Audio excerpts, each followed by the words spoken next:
વિદ્યાર્થી મિત્રો, કેમ છો? મજામાં? આજે એક નવા ટોપિક સાથે આપણે મળીએ જેનું નામ છે હૃદય. આ હૃદય છે ઈ આપણે આમ કરીને મુઠ્ઠી વાળીએ આટલું જ છે, પણ આ બહુ મોટું કાર્ય કરે છે. આ હૃદય છે ઈ આપણા શરીરમાં પંપ જેવું કાર્ય કરે છે, જેની અંદર રુધિર વાહિનીઓ આવેલી હશે, ધમની અને શિરાઓ. આપણું જે હૃદય છે ઈ ચતુષ્ખંડી છે. ઉપરના ખંડને કર્ણકો અને નીચેના ખંડને ક્ષેપકો કહેવામાં આવે છે. ડાબી બાજુ હશે તે ડાબું કર્ણક અને જમણી બાજુ હશે તે જમણું કર્ણક. એ જ રીતે ડાબી બાજુ હશે તે જમણું ક્ષેપક, જમણી બાજુ હશે તે જમણું ક્ષેપક. આપણું જે હૃદય છે એ ચતુષ્ખંડી છે. એના 4 ભાગ છે આ રીતે, કર્ણકો અને ક્ષેપકો. હવે વાત કરીએ કે આ હૃદય શું કાર્ય કરે છે. આ હૃદય આપણા શરીરની અંદર સતત ધબકતું રહે છે અને આપણા જે હૃદયની અંદર છે એ ફેફસાની અંદરથી આપણે તેનું શુદ્ધિકરણ થાય છે. શુદ્ધિકરણ એટલે શું કે આપણા શરીરની અંદર કાર્બન ડાયોક્સાઇડ અને ઓક્સિજન યુક્ત બંને રુધિર વહે છે. તો જે કાર્બન ડાયોક્સાઇડ યુક્ત રુધિર છે એને શુદ્ધ કરવાનું કાર્ય ફેફસા કરે છે, પણ આ ફેફસા સુધી રુધિરને પહોંચાડવાનું કાર્ય હૃદય દ્વારા આવેલી વાહિનીઓ દ્વારા થાય છે. તો આપણા હૃદયની અંદર સૌપ્રથમ છે મહાશિરા.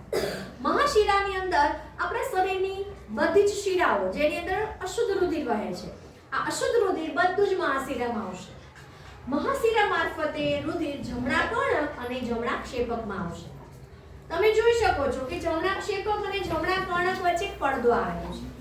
આ પડદાનું કાર્ય છે કે તે રુધિરને પાછું ફરતું અટકાવે છે. અહીંયાથી રુધિર જશે ફુફ્ફુસીય ધમની દ્વારા.